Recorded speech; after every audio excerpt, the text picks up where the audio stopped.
รายงานด่วนจากสำนักข่าวโพสต์คาเมของกัมพูชาระบุถึงคำพูดของสมเด็จฮุนเซนประธานวุฒิสภากัมพูชาและบิดาของนายฮุนมาเน็ตนายกรัฐมนตรีกัมพูชาระบุถึงการเปิดด่านชายแดนระหว่างประเทศไทยกับกัมพูชาโดยมีข้อความระบุว่าวันนี้ถ้าประเทศไทยยังยืนกรานไม่เปิดด่านพรุ่งนี้17มิถุนายนกัมพูชาจะปิดด่านทั้งหมดในประเทศมีให้ประเทศไทยสามารถส่งสินค้าเข้ามาในกัมพูชาได้อีกขณะที่ยังมีรายงานเพิ่มเติมถึงคำพูดของฮุนเซนที่ระบุว่ากัมพูชามีกำลังแข็งแกร่งเพียงพอที่จะสู้รบกับประเทศไทยในช่วงไม่กี่วันที่ผ่านมาเพียงพอที่จะยืนยันว่าฝ่ายไทยต้องการจะสู้รบมากกว่าที่จะแสวงหาสันติภาพผ่านศาลพวกเขากล่าวว่าหากคุณต้องการดินแดนนั้นต้องการสถานที่นั้นคุณต้องสู้กัมพูชาไม่ได้ขาดแคลนอาวุธหรือความแข็งแกร่งในการสู้รบแต่กัมพูชาไม่ต้องการสู้รบยืนยันว่ากัมพูชามีความแข็งแกร่งเพียงพอที่จะต้านทานสิ่งเหล่านี้ทั้งหมดได้យើងពន្យាពេល24ម៉ោងប៉ុន្តែបើថ្ងៃនេះភាគីថៃមិនព្រមបើកច្រកហើយដោយតាមវិញទេថ្ងៃស្អែកយើងនឹងចាប់អនុវត្តទូទាំងព្រំដែនហើយហាមឃាត់នៅការនាំចូលផ្លែឈើនិងហាមឃាត់នៅការនាំចូលបន្លែចូលមកកាន់កម្ពុជាការរំលោភលើកិច្ចព្រមព្រៀងរវាងប្រទេសទាំងពីរទៅលើបញ្ហាច្រកព្រំដែនដែលបានព្រមព្រៀងគ្នាពេលបិទខ្លួនឯងពេលបើកប្រមូលចរចាដើម្បីកុំឲ្យបាក់មុខដើម្បីកុំឲ្យបាក់មុខខ្លួនទាញកម្ពុជាយកទៅបាក់មុខជាមួយកម្ពុជាជាប្រទេសដែលមានកិត្តិយសមានសក្តិថ្លៃថ្នូរហើយចេះទទួលខុសត្រូវសង្ឃឹមថាភាគីថៃនឹងត្រូវចេះទទួលខុសត្រូវក្នុងករណីខ្លួនបានប្រព្រឹត្តហើយខ្លួនមកដាក់លក្ខខណ្ឌចរចាដើម្បីបើកកម្ពុជាអត់ទទួលយកបានទេហើយសូមបងប្អូនប្រជាជនថៃសូមកុំបន្ទោសរដ្ឋាភិបាលកម្ពុជាក្នុងការបិទច្រកដូងដែលហាមឃាត់នៅការដឹកផ្លែឈើនិងការផ្លែមកតាមច្រកដូងដែលមួយថ្ងៃរាប់រយឡានដឹកចូលមកកម្ពុជានិងឆ្លងកាត់ទៅវៀតណាមឥឡូវនេះបើកុំអីថ្ងៃនេះយើងបិទទូទាំងព្រំដែនតែម្ដងទៅលើការនាំចូលបន្លែនិងផ្លែឈើចូលកម្ពុជាប៉ុន្តែដោយសារតែមានការសន្ទនារវាងខ្ញុំជាមួយនឹងនាយករដ្ឋមន្ត្រីថៃរវាងខ្ញុំជាមួយនឹងនាយករដ្ឋមន្ត្រីហ៊ុនម៉ាណែតជាមួយនាយករដ្ឋមន្ត្រីថៃយើងពន្យាពេល24ម៉ោងប៉ុន្តែបើថ្ងៃនេះភាគីថៃមិនព្រមបើកច្រកហើយដោយតាមវិញទេថ្ងៃស្អែកយើងនឹងចាប់អនុវត្តទូទាំងព្រំដែន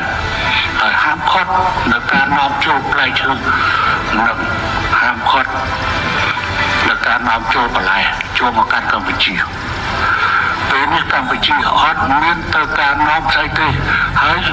បើសិនជានៅក្នុងសំផ្នែនាំលើរឿងនេះទីមួយត្រូវខិតខំប្រមូលទិញបើសិនជាបងប្អូនវិញយកទៅចែកកងទ័ពនៅតាមទូដែនក៏ទៅបានដែរ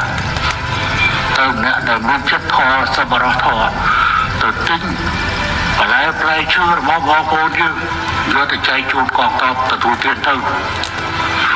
ឬចូលមណ្ឌលកម្មាកំព្រាឬក៏កន្លែងវឹកហាត់ទានហឹកហាត់នគរបាលស្អីៗអញ្ចឹងវាមិនលំបាកទេហើយចំពោះបងប្អូនពលរដ្ឋថៃត្រូវទៅតវ៉ាជាមួយទាហានថៃខ្លួនឯងតវ៉ាព្រោះទាហានថៃជាអ្នកបិទមិនមែនខ្មែរជាអ្នកបិទទេអញ្ចឹងសូមបងប្អូនថៃកុំខឹងសម្បាជាមួយនឹងកម្ពុជាព្រោះនេះជាលទ្ធផលនៃការបំពេញច្បាប់ដោយយោធាថៃហើយគេបានដឹងហើយថាទំ នៅក្នុងប្រទេសថៃវាយ៉ាងម៉េចយើងយល់យើងស្គាល់រដ្ឋាភិបាលរហូតដល់នាយករដ្ឋមន្ត្រីមិនមានសិទ្ធិដើម្បីនឹងនិយាយឲ្យបើកឬឲ្យបិទ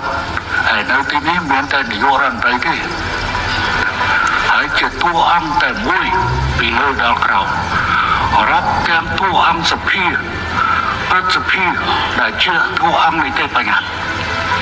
តួអង្គរដ្ឋបាលគ្រប់ជាន់ថ្នាក់និងតួអង្គកម្លាំងអាវុធគឺនៅក្រោមជាតួអង្គតែមួយទេយើងមិនយល់បង្ហាញការមិនយល់របស់យើងចំពោះអ្វីដែលបានកើតជារឿងរបស់ថៃទេយើងមិនជឿជឿទេក៏ប៉ុន្តែហេតុអីបាននាយករដ្ឋមន្ត្រីជួបជាមួយប្រធានប្រសិទ្ធិនាយករដ្ឋមន្ត្រីជួបជាមួយនាយករដ្ឋមន្ត្រីបែរជាគ្មានសិទ្ធិបើកហើយខាងនេះគឺសូមបញ្ជាក់ជូនទៅដល់វិញថាប្រសិនបើថៃបើកនៅម៉ោង1យូរបំផុត5ម៉ោងខ្ញុំនិយាយថាយូរបំផុត5ម៉ោងព្រោះខ្ញុំចង់និយាយថាកៃឡូថៃថាប្រកាសបើកនៅម៉ោង1យប់យើងកន្លែងកដេកអត់ដឹងរឿង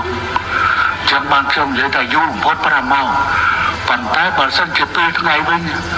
ប្រហែលជាត្រឹមតែ1ម៉ោងឬ2ម៉ោងកម្ពុជាបើក